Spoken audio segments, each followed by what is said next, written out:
इस lecture video में are अगोर की बुक में जो हाइड्रोलॉजी वाला चैप्टर है उसके क्वेश्चन सॉल्व करेंगे। ये इस सीरीज का लास्ट पार्ट है।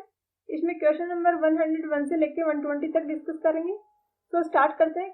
क्वेश्चन नंबर 101 है कि नीचे कुछ ऑप्शन से हाइड्रोलिक स्ट्रक्चर्स गिवन है।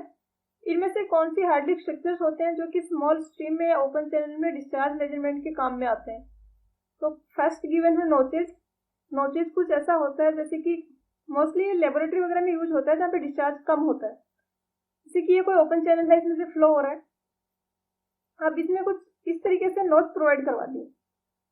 ये वाला एरिया जो था ये क्लोज कर दिया, यहाँ पे कुछ प्लेट जैसा लगा दिया और ये वाली सिर्फ इतनी ही ओपनिंग है, जो डिस्चार्ज हो रहा है वो इससे हो रहा है। अब यहाँ पे एच की वैल्यू कितनी होगी तो उसके लिए हम फॉर्मूला डिराइव कर सकते हैं। अगर एच इतना है तो डिस्चार्ज की वैल्यू कितनी होगी। तो इस तरीके से नोचेज में डिस्चार्ज मेजरमेंट किया जाता है। वीएसपी कुछ ऐसे होते हैं, इसमें ओवरफ्लो होता है। ये कंक्रीट के स्ट्रक्चर बनाए हुए होते हैं रिवर स्ट्रीम पे, जहाँ पे हमें वाटर लेवल राइज करना होता है। तो कितना हेड है वहां पे वीर के ऊपर से, उसके बेसिस पे हम क्यू कैलकुलेट कर सकते हैं। नेक्स्ट फ्लूम्स है। ये कुछ वैसा होता है जैसे पाइप फ्लो में वेंचुरीमीटर होता है। जैसे हम क्रॉस सेक्शनल एरिया चेंज करते हैं उसके कॉरस्पॉन्डिंग वेलोसिटी में कुछ चेंज आएगा। उसके बेसिस पे हम बर्नौलीज इक्वेशन दोनों सेक्शन पे लगा के क्यू कैलकुलेट कर सकते हैं। फ्लूम भी वैसा ही स्ट्रक्चर है, ये ओपन चैनल फ्लो में यूज किया जाता है। इसमें जो विड्थ है चैनल की उसमें चेंजेस किए जाते हैं। नेक्स्ट है ड्रॉप। ये भी यूज किया जाता है डिस्चार्ज मेजरमेंट के लिए। तो सारे के सारे ऑप्शन यूज है, ऑल ऑफ दीज हो जाएगा आंसर, क्योंकि सारे के सारे हार्डलिक स्ट्रक्चर्स है ये यूज किए जाते हैं डिस्चार्ज मेजरमेंट के लिए। नेक्स्ट में पूछा है, जैसे हमने अभी देखा कि ट्रायंगुलर नोच थी, ऐसे ही कहीं पे रेक्टेंगुलर नोच भी हो सकती है डिस्चार्ज मेजरमेंट करने के लिए। जैसे ये रेक्टेंगुलर नोच यहाँ पे दे दी, अभी फ्लो हो रहा है वो इसमें से हो रहा है। तो ये दोनों ही यूज की जाते हैं डिस्चार्ज मेजरमेंट के लिए। डिफरेंस ये रहता है कि जब क्यू की वैल्यू बहुत ही कम हो, अगर क्यू बहुत ही स्मॉल हो तो हम रेक्टेंगुलर नोच का यूज करते हैं, और अगर क्यू लार्ज हो तो क्यू स्मॉल हो तो ट्रायंगुलर नोच का यूज करते हैं, और क्यू लार्ज हो तो रेक्टेंगुलर नोच का यूज करते हैं। इसका बेनिफिट ये रहता है कि यहाँ पे विड्थ भी है, तो अगर डिस्चार्ज की अमाउंट बहुत ही कम है तो एच है वो काफी कम आएगा। लेकिन ट्रायंगुलर में ऐसा नहीं होगा। ट्रायंगुलर में जो विड्थ है वो यहाँ तो जीरो ही है, धीरे धीरे वो एच के साथ इंक्रीज हो रही है। तो अगर बहुत कम डिस्चार्ज है तो भी सिग्निफिकेंट अमाउंट ऑफ एच यहाँ पे अवेलेबल होगा, जिससे इसको मेजर करने में आसानी रहेगी और हम एक्यूरेटली मेजर कर पाएंगे। तो ये होता है कि 1.25 मीटर क्यूब पर सेकेंड से कम डिस्चार्ज है तो ट्रायंगुलर नोच, और ज्यादा है तो रेक्टेंगुलर नोच। तो यहाँ पे आंसर हो जाएगा ऑप्शन डी 1.25। यहाँ पे 90 डिग्री ट्रायंगुलर नोचेस बोला है, इसका मतलब है इतना सा है कि ये वाला एंगल होगा 90 डिग्री होगा। वो ट्रायंगुलर नोच जिसका ये वाला एंगल है ये 90 डिग्री है, तो उसको 90 डिग्री ट्रायंगुलर नोचेस बोलते हैं। नेक्स्ट क्वेश्चन है, इसमें वो फॉर्मूला ही पूछा है जो अभी मैंने बताया एच में और क्यू में जो रिलेशन होता है। तो अगर ट्रायंगुलर नोच है तो उसके लिए पूछा गया है कि क्यू की वैल्यू क्या होगी। काफी लोगों को डिफिकल्टी होती है इसको याद रखने में। इजी सी ट्रिक से आप याद रख सकते हो। ये दोनों फॉर्मूले, जो ट्रायंगुलर नोच वाला है काफी कॉम्प्लिकेटेड लगता है लोगों को और भूल भी जाते हैं दो टर्म्स काफी बार। न्यूमेरिकल आता है तो काफी प्रॉब्लम होती है, फिर स्किप करना पड़ता है। तो क्यू हमें निकालना है। क्यू हमें पता है होता है एरिया इंटू वेलोसिटी। अब यहाँ पे एच है वो वेरी करता रहता है, इसलिए हमें इंटीग्रेशन करना पड़ता है और उसका एक कोफिशिएंट आता है। तो ये कोफिशिएंट याद रखना है, ट्रायंगुलर नोच के लिए होगा 8/15। फिर हम इसको मल्टीप्लाई करेंगे सीडी से। सीडी से इसलिए मल्टीप्लाई कर रहे हैं कि जो फॉर्मूला लगा के कैलकुलेट कर रहे हैं वो थ्योरेटिकल डिस्चार्ज है। हम वहाँ पे काफी सारे एजम्पशंस लेते हैं, जैसे कि आइडियल फ्लूइड है जो कि एक्चुअल में है नहीं। तो एक्चुअल जो डिस्चार्ज होगा वो थ्योरेटिकल डिस्चार्ज से कुछ कम होगा, और इसलिए हम थ्योरेटिकल डिस्चार्ज को सीडी से मल्टीप्लाई कर देते हैं। सीडी आ गया। उसके बाद यहाँ पे लिखना है वेलोसिटी। वेलोसिटी होती है 2gh का रूट। अगर h हेड है तो वेलोसिटी होती है वो रूट 2gh होती है।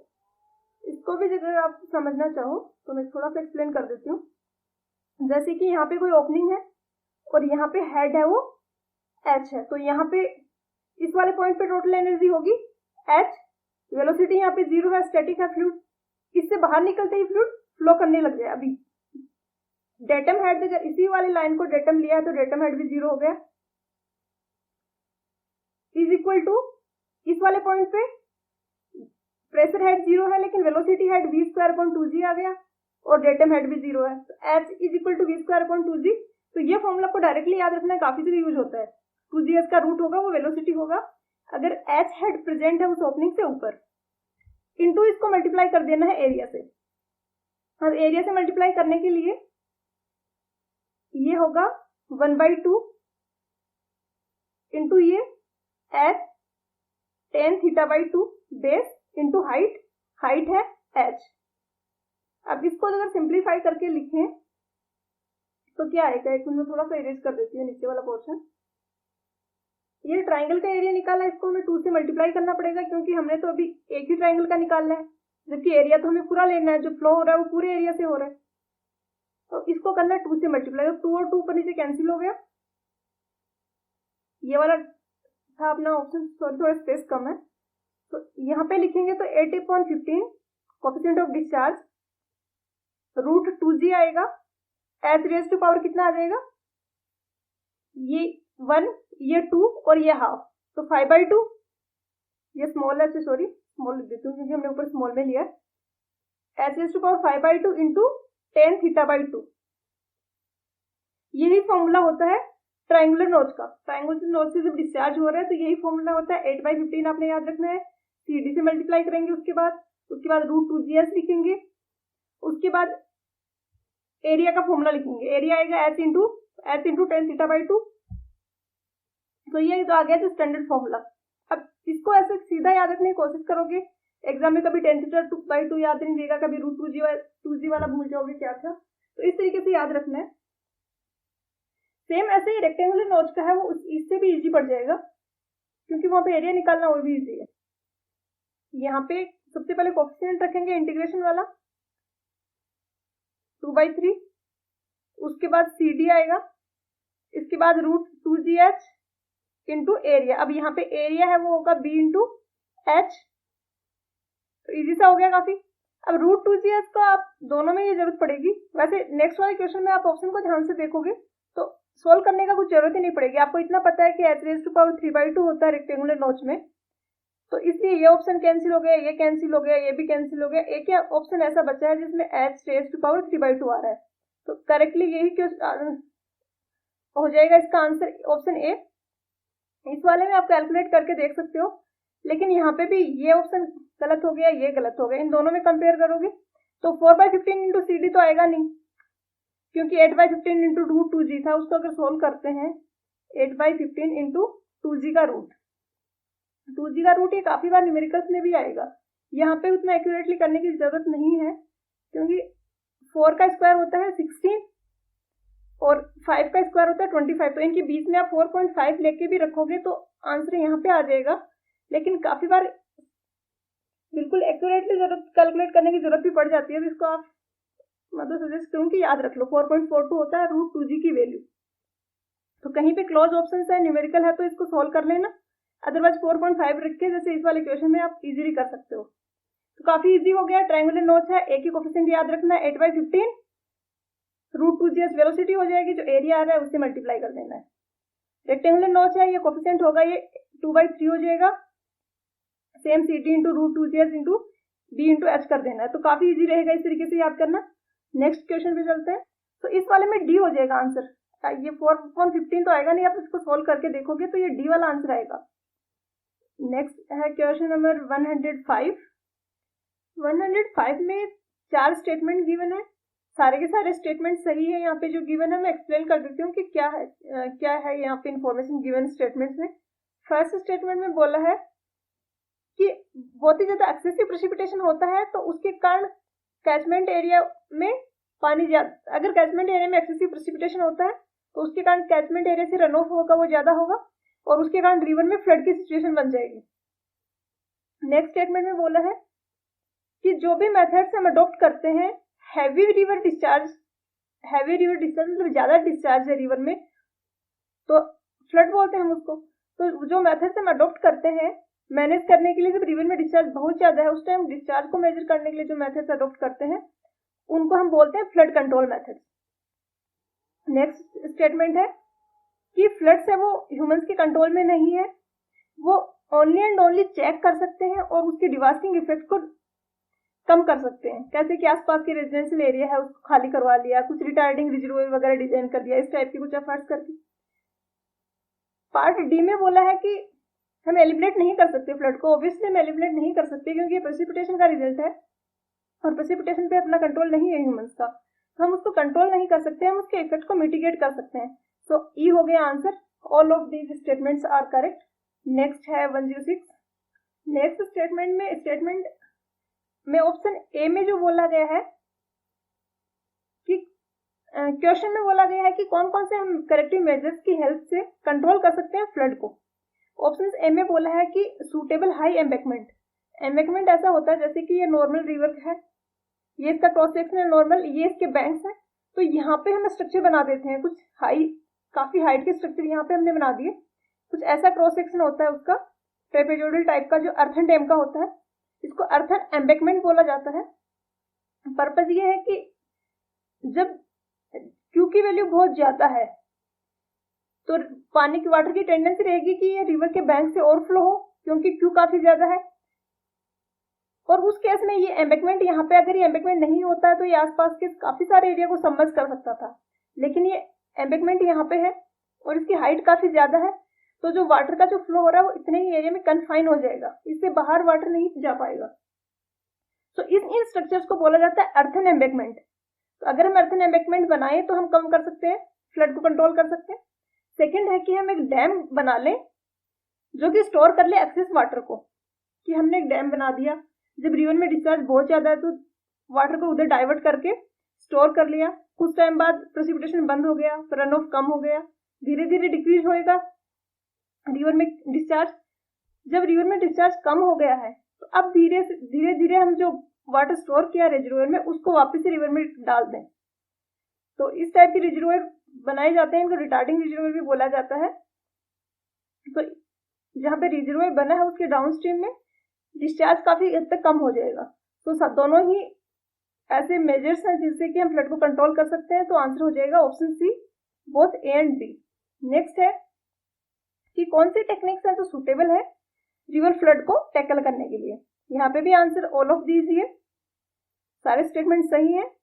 ऑप्शन 1 में बोला है कि अगर रिवर के क्रॉस सेक्शन को हम इंप्रूव कर दें तो उसकी हेल्प से हम कर सकते हैं कंट्रोल या टैकल रिवर फ्लड्स को, जैसे अभी हमने किया। ये भी काइंड ऑफ रिवर के क्रॉस सेक्शन को इंप्रूव करना है, या फिर जो बैंक्स वगैरह है उनको प्रोटेक्ट कर सकते हैं, उनको रेज कर सकते हैं, वेल डिफाइंड क्रॉस सेक्शन होगा।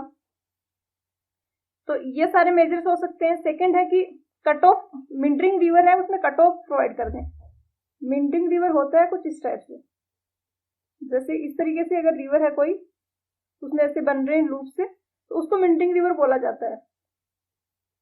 कट ऑफ होता है कि डायग्राम से दिखा की हेल्प से समझा देती हूँ। ये ओरिजिनल कोर्स था रिवर का, इस तरीके से मिंडरिंग हो रही थी और इस तरीके से ये ऐसे फ्लो हो रही थी। अब ये कट ऑफ होते हैं कि यहाँ पे मैंने सैंड और सिल डाल के कुछ ब्लॉक कर दिया इसका रिवर का पाथ, अब इधर नहीं जा सकता पानी, तो क्या होगा, रिवर स्ट्रेट फ्लो होने लग जाएगी। ये वाला एरिया है इधर नहीं जाएगी, रिवर यहाँ से सीधी स्ट्रेट हो जाएगी क्योंकि यहाँ पे मैंने सैंड और सिल्ट का कट ऑफ दे दिया। इसको कट ऑफ बोला जाता है, ये जो ब्लॉकेज दिया गया रिवर के पास में इसको कट ऑफ बोला जाता है। तो ये इस तरीके से कट ऑफ बना के भी कंट्रोल किया जा सकता है। कट ऑफ बनाने से जितना एरिया पहले सबमर्ज होने का जो रिस्क था जितने एरिया में, वो एरिया कम हो गया एक तो सीधा।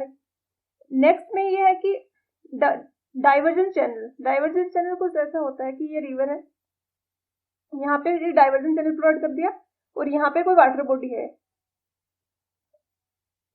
तो यहाँ पे कुछ क्यू था, धीरे धीरे कुछ some amount of water will transfer in this, it is called फ्लडवे।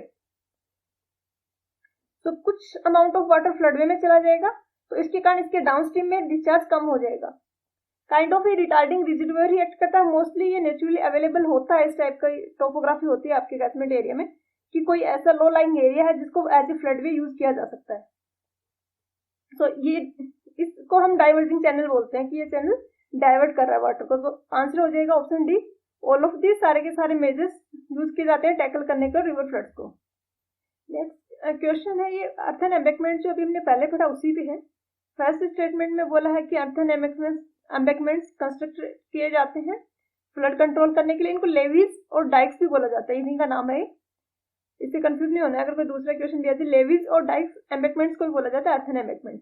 Next है कि कन्फाइन करने के लिए किए जाते हैं जो फ्लड वाटर है उसको, ये भी हमने पढ़ लिया। नेक्स्ट है कि या तो ये जैसे हमने अर्थन एम्बैंकमेंट पढ़ा वैसे ही मैसनरी की वॉल्स भी होती है, काइंड ऑफ ग्रेविटी डैम होता है वैसे ही मैसनरी की या कंक्रीट की वॉल्स बना दी जाती है। उनका भी सेम पर्पज होगा कि कन्फाइन कर दे फ्लो को, ज्यादा एरिया में फ्लो ना हो, उन दोनों एम्बैंकमेंट्स के बीच में ही फ्लो रह जाए। तो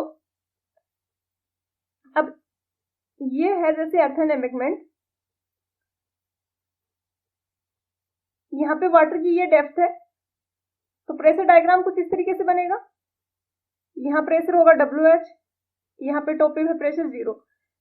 तो इस स्ट्रक्चर को हमें इतना स्ट्रॉन्ग बनाना पड़ता है कि P = WH वाला प्रेशर आ रहा है ये उसको सस्टेन कर पाए, उसके अगेंस्ट स्टैंड कर पाए।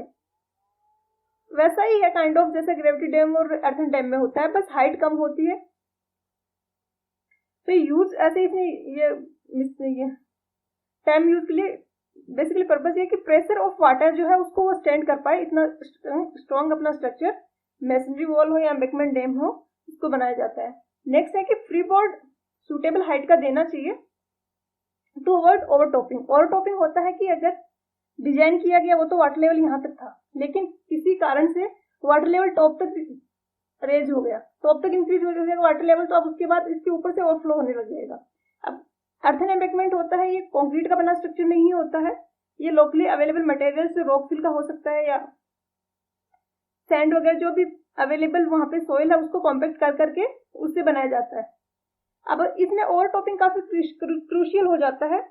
ग्रेविटी डैम में इतनी प्रॉब्लम नहीं देता है ओवरटॉपिंग, लेकिन अर्थन एम्बैंकमेंट में ओवरटॉपिंग पूरे स्ट्रक्चर को फेल करा देगा। इवन जो अर्थन एम्बैंकमेंट फेल हुए हैं उनके मेजर पार्ट जो है वो ओवरटॉपिंग के कारण फेल हुए हैं। अगर इसके ऊपर से फ्लो होने लग रहा है तो धीरे धीरे सरफेस पे इरोजन होने लगेगा, वो इरोजन धीरे धीरे नीचे आते थे पूरा स्ट्रक्चर फेल हो जाएगा। तो ओवरटॉपिंग को हम अवॉइड करें, इसके लिए हम फ्री बोर्ड प्रोवाइड करते हैं। जैसे कि हम अज्यूम कर रहे हैं कि मैक्सिमम वाटर लेवल यहाँ तक जाएगा, तो हम इसके ऊपर 1 या 2 मीटर की हाइट तक एक्स्ट्रा हम उसकी हाइट रखते हैं अर्थन एम्बैंकमेंट की, कि ओवरटॉपिंग की सिचुएशन ना बने। सो यहाँ पे भी सारे के सारे स्टेटमेंट सही है, आंसर हो जाएगा ऑप्शन ई। नेक्स्ट क्वेश्चन है फिर से फ्लड्स के बारे में है। पहले भी बोला कि डाइक्स हैं, इनको अर्थन डैम के जैसे डिजाइन करते हैं, मैंने पहले बता दिया। फ्लड वॉल्स जो होती हैं जो मैसनरी की वॉल्स थी वैसा ही है, आरसीसी और मैसनरी की बनी हुई होती है, इनको रिटेनिंग वॉल के जैसे डिजाइन किया जाता है। रिटेनिंग वॉल में भी सोइल के कारण लेटरल प्रेशर आ रहा होता है। सेम कंडीशन यहाँ पे बन रही है, जैसे कि ये वॉल है कोई और यहाँ पे वाटर फ्लो हो रहा है, तो लेटरल प्रेशर लगा रहे हैं वाटर, इस पे इस डायरेक्शन में फ्लो हो रहा है वाटर का, और ये इस पे लेटरल प्रेशर लगा रहा है। तो इनका डिजाइन होगा वो वैसा ही होगा जैसा कि रिटेनिंग वॉल्स का होता है। नेक्स्ट में है कि सीपीएस ग्रेडियंट या फ्रेटिक लाइन की बात कर रहे हैं। फ्रेटिक लाइन आपको पता नहीं हो तो आप वैसे अर्थन डैम में होता है, लेकिन बता देती हूँ कि इधर से वाटर फ्लो हो रहा है, यहाँ पे वाटर लेवल होगा वो यहाँ तक होगा, डाउनस्ट्रीम में कोई वाटर नहीं है, लेकिन अब यहाँ पे वाटर लेवल ज्यादा है यहाँ पे कम है, तो हेड का ग्रेडियंट बन रहा है वाटर का। तो इसके कारण ये सॉइल है, इसके थ्रू वाटर फ्लो होने लग जाएगा इसके पोर्स में से, और वो वाटर फ्लो होगा तो कुछ इस तरीके से होगा कि यहाँ पे हेड 0 है और यहाँ पे हेड इतना है, इस तरीके से होगा। इसको बोला जाता है सीपेज लाइन या फिरेटिक लाइन। ये सीपेज लाइन बोलना चाह रहा है आई थिंक, तो सीपेज लाइन या फिरेटिक लाइन बोला जाता है इसको। और ये टॉप से 1 या 2 मीटर अंदर होनी चाहिए, at least 1 metre below the top of the dike. तो ये डाइक का टॉप हो गया, और ये वाली जो डिस्टेंस है ये 1 मीटर या काफी बार 2 मीटर तक भी रख देते हैं, तो एटलीस्ट 1 मीटर होनी ही चाहिए। तो ये सीपेज लाइन के बारे में हो गया। तो सारे स्टेटमेंट यहाँ पे भी सही है, आंसर हो जाएगा ऑप्शन डी। नेक्स्ट है 110। नेक्स्ट क्वेश्चन है, इसमें भी सारे के सारे स्टेटमेंट करेक्ट ही हैं, इनको डिस्कस कर लेते हैं स्टेटमेंट्स को। फर्स्ट में बोला है कि कहीं पे ड्रेनेज जब हमें क्रॉस करना होता है, जैसे कि रिवर को क्रॉस करना होगा, तो रिवर के पैरेलल में ये डाइक्स बने होंगे तो इनको भी क्रॉस करना होगा, तो इसके लिए ब्रिज प्रोवाइड करते हैं और इसके साथ में ड्रेनेज स्लूसेस प्रोवाइड करवाते हैं। नेक्स्ट में है कि अगर कहीं पे सिटी ड्रेनेज है, जैसे कि यहाँ पे ये रिवर जा रही है यहाँ पे, और ये है ये अर्थन एम्बैंकमेंट है रिवर के बैंक के पैरेलल, यहाँ पे कोई सिटी है, तो इसका जो भी ड्रेनेज है, इसका जो वेस्ट वाटर है उसको हम डंप करना चाह रहे हैं रिवर में। तो अब रिवर में डालने के लिए हमें इसके अक्रॉस कराना होगा, ये अर्थन एम्बैंकमेंट, ये लेवीज है, तो इसके अक्रॉस हमें फ्लो कराना होगा। इसके लिए पंपिंग अरेंजमेंट प्रोवाइड किए जाते हैं, पंप करके हम जो ड्रेनेज का वाटर है उसको इधर पंप करके रिवर में डाल दिया जाता है, तो ये अरेंजमेंट प्रोवाइड किए जाते हैं इसके साथ। नेक्स्ट स्टेटमेंट में स्लूइस गेट्स की कुछ बात कर रहा है कि रिवर लेवल अगर हायर है तो क्या होगा, लोअर है तो क्या होगा, लेकिन ये क्लियर किया नहीं है, थोड़ा सा वेगी सा स्टेटमेंट है, क्लियर नहीं किया है कि किस पर्पज के लिए स्लूइस गेट गिवन है। स्लूइस गेट कैसे होते हैं एक बार दिखा देती हूँ मैं। ये इस टाइप के गेट्स होते हैं, इनको स्लूइस गेट बोला जाता है। काफी बार ये चैनल वगैरह में दिए जाते हैं। ये गेट है, इसकी अगर मूव कराते हैं तो नीचे आ जाएगा, नीचे आके पूरा का पूरा बंद कर देगा ओपनिंग को, और जब हमें खोलना होगा तो धीरे धीरे हम इसको ऊपर की तरफ स्लाइड करा देंगे और उसके कारण ये ओपनिंग वापस से खुल जाए। तो इस टाइप के गेट होते हैं, वो स्लूइस गेट होते हैं, लेकिन वहां पे थोड़ा सा क्लियर नहीं है किस पर्पज के लिए स्लूइस गेट बनाए गए हैं, कौन से स्लूइस गेट की बात हो रही है। लेकिन फर्स्ट और सेकंड स्टेटमेंट सही है, तो सारे स्टेटमेंट सही होंगे। सो आंसर तो ऑल ऑफ दीज हो जाएगा। नेक्स्ट क्वेश्चन पे चल। नेक्स्ट में है कि अगर फ्लड की सिचुएशन बनेगी, तो जैसे कि ये रिवर का नॉर्मल क्रॉस सेक्शन था, अब वाटर बहुत ज्यादा आ रहा है तो धीरे धीरे इधर से ओवरफ्लो होने लग जाएगा, और आसपास के जो एरिया है उधर भी वाटर उधर से भी फ्लो होने लग जाएगा। तो स्पिल कर जाएगा नेचुरल जो बैंक्स है उनसे वाटर फ्लड्स के दौरान। और अब धीरे धीरे क्या हो रहा है कि लार्ज एरिया में फ्लो हो रहा है, वॉल्यूम ऑफ वाटर तो लार्ज है और ये लार्ज एरिया में फ्लो हो रहा है। इसके कारण क्यू होता है वो एरिया इंटू वेलोसिटी होता है। अब एरिया ज्यादा हो गया तो वेलोसिटी डिक्रीज हो जाएगी, वेलोसिटी डिक्रीज होने के कारण फ्लो वेलोसिटी डिक्रीज में रिडक्शन होगा, और इस रिडक्शन के कारण जो डिपॉजिट जो रिवर में सील्ट और दूसरे सस्पेंडेड पार्टिकल्स थे वो यहाँ पे डिपॉजिट होने लग जाएंगे, रिवर के बैंक से पे डिपॉजिट होने लग जाएंगे। और इसके बाद जो रिवर वाटर होगा वो काफी क्लियर वाटर होगा। जब वेलोसिटी ज्यादा होती है तो पार्टिकल्स को सस्पेंशन में रखने की कैपेसिटी वाटर की ज्यादा होती है, जब वेलोसिटी कम हो जाती है तो डिपॉजिट होना स्टार्ट हो जाता है। तो सारे के सारे स्टेटमेंट सही है, आंसर हो जाएगा option E, all of these. Next काफी इंटरेस्टिंग से क्वेश्चन है। आपने अगर पहले वाला मैंने जो पढ़ाया डाइक्स के बारे में वो समझ आ गए तो आप इजीली कर लोगे खुद से अटेम्प्ट। है कि द रिडक्शन हो रहा है फ्लो वेलोसिटी में, वो डाइक्ट वाले में कम होगा कि नॉर्मल वाले में कम होगा। एक तो ऐसा है कि ये रिवर है, क्रॉस सेक्शन देखें तो कुछ ऐसा है और इसमें फ्लो हो रहा है, फ्लड की सिचुएशन है तो आसपास के काफी सारा एरिया में पानी फ्लो होने लग जाएगा। दूसरा भी हमने जो पढ़ा वो वाला केस है कि ऐसा ही क्रॉस सेक्शन है रिवर का, लेकिन यहाँ पे हमने ये एम्बैंकमेंट या लेवीज बना दिए हैं। एम्बैंकमेंट कुछ इस टाइप से होंगे, तो अब क्रॉस सेक्शन बनेगा वो कुछ इस तरीके से बनेगा।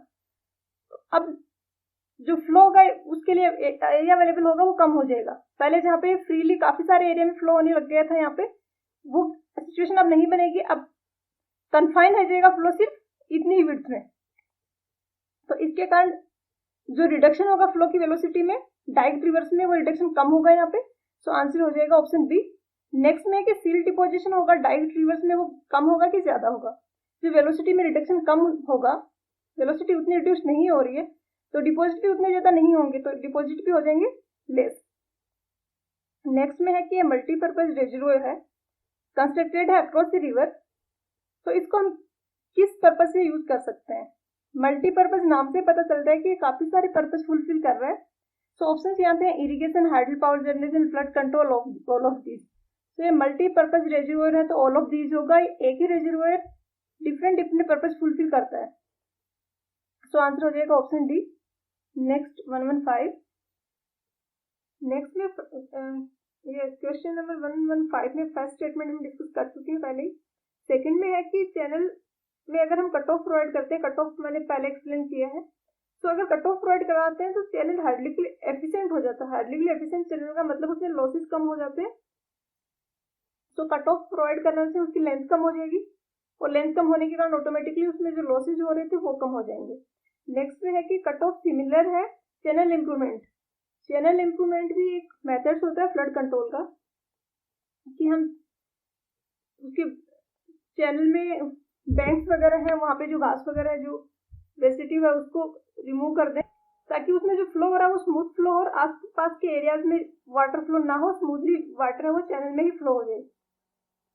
तो कट ऑफ भी उसी तरीके से चैनल इम्प्रूवमेंट में हम कंसीडर कर सकते हैं इसको, क्योंकि ये भी हेल्प करता है कि जो आसपास का एरिया है उसको फ्लडिंग होने से रोकता है। सो आंसर हो जाएगा ऑप्शन डी।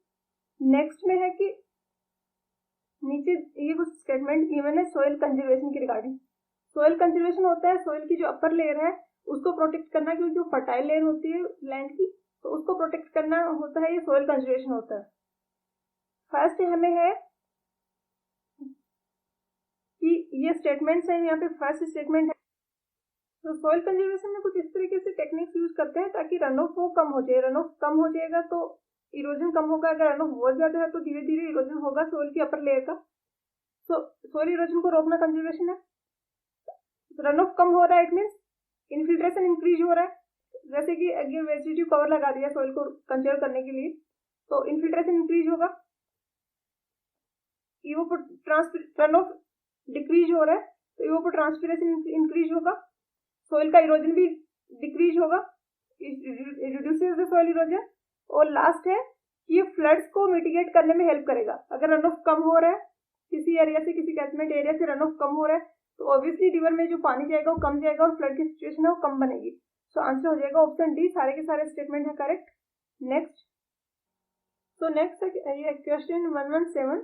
यहाँ पे हमें गिवन है रिजर्वोयर कैपेसिटी कर्व। यहाँ पे एक साइड पे एक्सिस पे रिजर्वोयर कैपेसिटी है, वाई एक्सिस पे कंटूर एलिवेशंस है, और हमें इन कर्व में से बेस्ट कौन सा है, गुड कौन सा है, वो चूज करना है। ये रिजर्वोयर कैपेसिटी हेक्टेयर मीटर ही में, यहाँ पे ये कंटूर एलिवेशन। तो यहाँ पे हम बेस्ट कौन सा है वो आइडेंटिफाई करने के लिए हम इसका स्लोप का यूज करते हैं। इस कर्व का जो स्लोप होगा वो होगा change in elevation divided by change in volume delta E by delta we. अब हम देखते हैं कि रिजर्वोयर कैसा होता है। जैसे कि ये कोई रिवर का बेड है, इसमें से वाटर फ्लो हो रहा था और हमने यहाँ पे डैम बना दिया, इसके कारण वाटर यहाँ पे स्टोर होने लगा। अब हम देख रहे हैं कि एक फिक्स वॉल्यूम के लिए हम कैसे कैसे हमें एलिवेशन चेंज करना पड़ेगा, जैसे हम ऊपर की तरफ मूव करते हैं। जैसे कि ये इतने एरिया का वॉल्यूम वी है तो इसके लिए हमें एलिवेशन में इंक्रीज करना पड़ा E1। यहाँ पे एलिवेशन 0 था और यहाँ से यहाँ तक E1 एलिवेशन पे हमें वॉल्यूम मिला V। इससे ऊपर जाएंगे तो अब यहाँ पे सरफेस एरिया बढ़ गया है। सरफेस एरिया बढ़ने के कारण अगर हम कम भी डेप्थ में चेंज करेंगे तो वॉल्यूम हमें उतना मिल जाएगा। तो E2 की वैल्यू होगी वो E1 से कम होगी, ऐसे ही E3 की वैल्यू होगी वो E2 से कम होगी, क्योंकि यहाँ पे सरफेस एरिया है वो और भी ज्यादा बढ़ गया है और वॉल्यूम होता है सरफेस एरिया इंटू डेप्थ। तो एरिया जब बहुत ज्यादा है तो थोड़ी सी डेप्थ इंक्रीज करने से ही हमें V वॉल्यूम मिल जाएगा। तो इसे हम कह सकते हैं जैसे जैसे हम ऊपर की तरफ जा रहे हैं, जैसे जैसे वॉल्यूम इंक्रीज हो रहा है, टोटल वॉल्यूम तो इंक्रीज हो रहा है ना, यहाँ से ऊपर की तरफ जा रहे हैं तो पहले V था, इस पॉइंट पे 2 भी आ गए, यहाँ 3 भी आ गए, यहाँ 4 भी आ गए। जैसे जैसे ऊपर की तरफ जा रहे हैं वैसे वैसे V तो हम कांस्टेंट रख रहे हैं डेल्टा V, तो E है वो कम हो रहा है। तो डेल्टा V कांस्टेंट है, चेंज इन वॉल्यूम कांस्टेंट रखा है, डेल्टा E है वो चेंज इन एलिवेशन है, तो ये धीरे धीरे डिक्रीज होगा। तो इसका लाइन का जो कैपेसिटी कर्व का स्लोप है वो धीरे धीरे डिक्रीज होगा। 1 और 2 में अगर कंपेयर करें तो ये इस पॉइंट के बाद ऑलमोस्ट हॉरिजॉन्टली हो गया है 1, जो कि पॉसिबल नहीं है, धीरे धीरे इंक्रीज होता रहेगा। सेकंड वाला एक सही है क्योंकि टाइम के साथ धीरे धीरे इसका स्लोप, यहाँ पे इसका स्लोप इतना था, ये स्लोप था, इस पॉइंट पे जाके स्लोप ये हो गया, डिक्रीज हो रहा है। आगे वाले पॉइंट पे देखेंगे तो और भी कम हो गया, डिक्रीज हो रहा है यहाँ पे भी। थर्ड वाले का देखें, इतना था थीटा, कुछ टाइम के बाद देखा इतना हुआ, लेकिन इस पॉइंट पे देख रहे हैं तो वापस से इंक्रीज होने लग गया। तो ऐसा नहीं होगा, ये कंटिन्यूअसली डिक्रीज होता रहेगा स्लोप। क्यों? क्योंकि स्लोप है delta E upon delta we, हम सेम वॉल्यूम ले रहे हैं तो डेल्टा ई धीरे धीरे डिक्रीज हो रहा था। तो यहाँ पे गुड हो जाएगा, वो कर्व 2 होगा, वो सबसे बेस्ट कर्व है, ये सही कर्व है। तो आंसर हो जाएगा ऑप्शन बी हो जाएगा। नेक्स्ट में कुछ स्टेटमेंट्स गिवन है, यहाँ पे करेक्ट स्टेटमेंट फाइंड करना है। तो ये रिजर्वोयर के रिगार्डिंग स्टेटमेंट है। तो इससे पहले हम एक बार डायग्राम देख लेते हैं कि रिजर्वोयर में कौन कौन से वाटर लेवल्स। ये डायग्राम है रिजर्वोयर का। ये ग्रेविटी डैम बना हुआ है और ये जो है ये स्ट्रीम बेड है। रिवर का जो बेड है वो ये बेड है। इसके बाद पहले जब डैम नहीं बना हुआ था तो इस वाटर लेवल के साथ रिवर फ्लो हो रही थी। रिवर का बेड है और ये डेप्थ ऑफ फ्लो था और ये वाटर का लेवल था। इस तरीके से रिवर फ्लो हो रही थी। तो उससे पहले जो यहाँ पे स्टोरेज अवेलेबल था उसको बोला जाता है वैली स्टोरेज। वैली स्टोरेज क्या है? डैम बनने से पहले भी यहाँ पे कुछ तो स्टोरेज था वाटर का। कौन सा वाला था? ये वाला वॉल्यूम जो वाटर लेवल और रिवर बेड के बीच में है। ये वाला वॉल्यूम पहले भी अवेलेबल था तो उसको बोला जाता है वैली स्टोरेज। उसके बाद होता है मिनिमम पूल लेवल। सबसे कम डेप्थ पे जो आउटलेट प्रोवाइड करवाते हैं रिवर से वाटर गेन करने के लिए, ये रिजर्वोयर से वाटर हमें बाहर निकालने के लिए, ये सबसे कम डेप्थ पे वाटर जो आउटलेट है यहाँ पे, ये सबसे कम डेप्थ पे आउटलेट होता है। और ये है फॉर एग्जांपल ये सबसे ज्यादा डेप्थ में यहाँ पे एक आउटलेट है या कुछ प्रोवाइड किया हुआ है हमने, तो इसको बोला जाता है मिनिमम पूल लेवल। इसके नीचे वाला होता है डेड स्टोरेज होता है। जो रिवर में पानी आ रहा है उसमें जो भी सील्ट वगैरह सस्पेंडेड पार्टिकल्स थे, यहाँ पे वेलोसिटी कम होने के कारण वो डिपोजिट होने लग जाएंगे। तो ये डेड स्टोरेज है मिनिमम पूल लेवल से नीचे वाला। ये नॉर्मल पूल लेवल है। हमने डिजाइन किया कि यहाँ तक हम वाटर स्टोर करके रखेंगे इस रिजर्वोयर में यूजफुल पर्पज से। और ये उसके ऊपर है मैक्सिमम वाटर लेवल भी बोला जाता है, उसको pool level during design flood भी बोला जाता है। ये वाला जो नॉर्मल पूल लेवल और मैक्सिमम पूल लेवल के बीच का जो वाटर है ये सिर्फ फ्लड के ड्यूरेशन में स्टोर होगा और फ्लड जब पास हो जाएगी उसके बाद धीरे धीरे स्पिलवे से सारा का सारा पानी बाहर निकल जाएगा। ये यूजफुल वाटर नहीं है। हमने यहाँ पे इसको डिजाइन नहीं किया है कि हम इसको यूजफुल पर्पज से यूज कर पाए। ये जस्ट फ्लड के दौरान एक्स्ट्रा स्टोर हुआ वाटर है। तो यूजफुल स्टोरेज होगा मिनिमम पूल लेवल और नॉर्मल पूल लेवल के बीच में। यहाँ पे मिस्टेक कर देते हैं स्टूडेंट को, लगता है कि मिनिमम और मैक्सिमम के बीच का है वो सारा स्टोरेज है, जबकि ऐसा नहीं है। मिनिमम और मैक्सिमम के बीच वाला वो सिर्फ फ्लड वाला वाटर है। यूजफुल स्टोरेज है मिनिमम पूल लेवल और नॉर्मल पूल लेवल के बीच का। और ये वैली स्टोरेज हो गया। तो ये हो गई सारी डेफिनेशन। अब देख लेते हैं बार क्वेश्चन। तो फर्स्ट हो गया कि नॉर्मल जो ऑपरेटिंग कंडीशंस है उसके दौरान जो वाटर लेवल है वो नॉर्मल पूल लेवल है। दूसरा है कि लोवेस्ट वाटर सरफेस एलिवेशन है वो है मिनिमम पूल लेवल। थर्ड है जिसको मैंने फ्लड वाटर बोला था, वो सर्चा जो स्टोरेज भी बोलते हैं उसको। मैक्सिमम पूल लेवल और नॉर्मल पूल लेवल के बीच का जो वाटर है उसको सरचार्ज स्टोरेज बोला जाता है। और वैली स्टोरेज होता है स्ट्रीम चैनल में जो डैम के कंस्ट्रक्ट होने से पहले से जो वाटर अवेलेबल था वो है वैली स्टोरेज। तो ये सारे समझ आ गए होंगे आपको। तो आंसर हो जाएगा ऑप्शन ई। नेक्स्ट में है कि कौन से फैक्टर्स है वो रिस्पॉन्सिबल है इरोडेबिलिटी ऑफ सॉइल के लिए। तो इरोडेबिलिटी ऑफ सॉइल के लिए होगा लैंड स्लोप ज्यादा होगा तो इरोजन ज्यादा होगा। नेक्स्ट है कि सॉल्ट और कोलाइडल मैटर अगर सॉइल में प्रेजेंट है तो उसके कारण फिल्ट्रेशन अफेक्ट होगा। अगर फिल्ट्रेशन सॉल्ट और कोलाइडल मैटर सॉइल में प्रेजेंट होने के कारण फिल्ट्रेशन होगा वाटर का सॉइल में वो कम होगा और फिल्ट्रेशन कम होगा तो रन ऑफ ज्यादा होगा। तो ये भी फैक्टर कंट्रीब्यूट करता है। Moisture content of the soil, अगर ड्राई सॉइल है बारिश से स्टार्ट हुई है तो इनफिल्ट्रेशन बहुत ज्यादा होगा तो रन ऑफ कम होगा। तो ये भी फैक्टर अफेक्ट करेगा। इरोडेबिलिटी क्योंकि इरोडेबिलिटी डायरेक्टली रिलेटेड होती है रन ऑफ से। रन ऑफ ज्यादा हो रहा है तो इरोडेबिलिटी भी ज्यादा होती है। तो आंसर हो जाएगा यहाँ पे ई। सारे के सारे फैक्टर्स हैं ये अफेक्ट करेंगे इरोडेबिलिटी को। तो लास्ट क्वेश्चन है 120। करेक्ट स्टेटमेंट फाइंड करना है। ऑप्शन में 1 में है कि टाइम के साथ धीरे धीरे रिजर्वोयर की कैपेसिटी रिड्यूस होने लग जाती है। तो ये है कि धीरे धीरे उसमें जो सिल डिपॉजिट है वो ज्यादा स्पेस ऑक्यूपाई करने लग जाता है। वाटर के लिए जो अवेलेबल स्पेस होता है वो कम होता है। तो ये हो गया। नेक्स्ट में है कि जो टोटल जो स्टोरेज है उसका 15 to 25% डेड स्टोरेज होता है। डेड स्टोरेज वही है जो कि डिपॉजिट्स है वो रिवर में जो सिल्ट वगैरह के पार्टिकल्स थे जो कि वेलोसिटी कम होने का डैम के पास में डिपॉजिट हो गए हैं। तो ये 15 to 20% होता है डेड स्टोरेज टोटल कैपेसिटी का। और लास्ट ऑप्शन सी में गिवन है कि सेडिमेंट जो डिपॉजिट टोटल जो इनफ्लो है वो सेडिमेंट जो डिपॉजिट हो रहे हैं। ट्रैप एफिशिएंसी होता है दो चीजों का रेशियो कि टोटल सेडिमेंट का इनफ्लो कितना हुआ, टोटल कितने सेडिमेंट आए रिवर में सॉरी डैम के पास रिजर्वोयर में, और कितने स्टोर हो गए, ट्रैप हो गए या डिपॉजिट हो गए। जितने डिपॉजिट हुए डिवाइडेड बाय टोटल कितना सेडिमेंट्स रिवर में फ्लो कर रहे हैं उनका रेशियो होगा। इसको बोला जाता है ट्रैप एफिशिएंसी, कि कितने सेडिमेंट्स ट्रैप होने हैं रिजर्वोयर में। तो यहाँ पे सारे के सारे स्टेटमेंट करेक्ट है। तो यहाँ पे हाइड्रोलॉजी वाला चैप्टर खत्म होता है। अगर आपने ये सीरीज देखी है और आपका कुछ इसे बेनिफिट मिला है तो इसका फीडबैक जरूर नीचे कमेंट करके बताइएगा। तो नेक्स्ट में फॉर्म स्टार्ट करेंगे। Thank you.